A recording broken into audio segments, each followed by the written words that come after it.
Quality Life Concepts in Great Falls serves over 900 children and adults with special needs in north central Montana. The organization recently created an online petition to protest the proposed cuts from the governor's office. That petition already has gathered more than 21,000 signatures. MTN's Keely Van Middendorp joins us in the studio with more. The cuts would decrease funding to the agency by $1.5 million. The Child and Family Services Division would take a $350,000 cut. We have never seen those kind of cuts in children's services in the past, and we have been providing them for the last 40 years with very little increase in services and the rates that we receive. The cuts would eliminate two programs, Part C Early Intervention Services and Family Education and Support Services. Governor Bullock said in response to the petition that the solution requires lawmakers to come together to find another way around the cuts.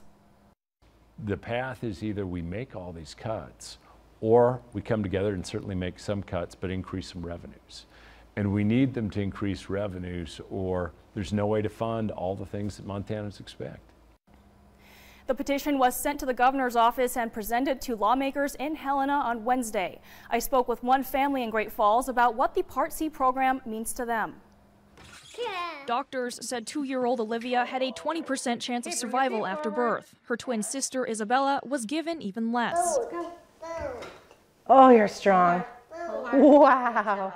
The twins were born prematurely, which created developmental and physical challenges for the girls. Isabella has been making progress walking with help from a physical therapist. Mother Sarah Goldsmith found the help through the Early Intervention Services Part C program. She says their progress could soon take a big step back if the program is eliminated as proposed under the state's budget cuts. It's really scary. Just thinking about not having that support in all those different ways. The federally matched program provides resources, education, and support to families that have young children with special needs. She says eliminating the program would affect hundreds of families and children like Isabella and Olivia, who receive help through Part C. If it were to get cut, I mean, there's no telling, how far these kids would be behind, or maybe they wouldn't even reach their maximum potential, and given the chance that they should be given. Goldsmith says Olivia is a testament to the help the program provides. She's caught up on developmental milestones and will not need to continue in the program. Isabella will still continue to receive services.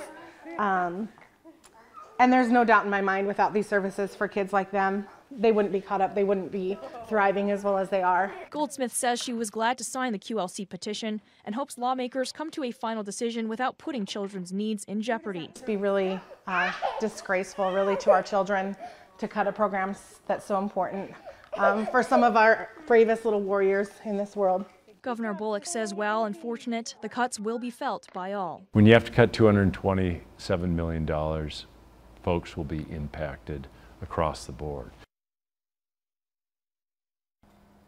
The Montana Department of Public Health and Human Services says they've heard from families, clients, and providers who are concerned about the cuts. They say nobody wants to see these programs in jeopardy, but unfortunately they are part of the $105 million in funding reductions for DPHHS. The department has had to come up with 46% of the total savings that Bullock is seeking.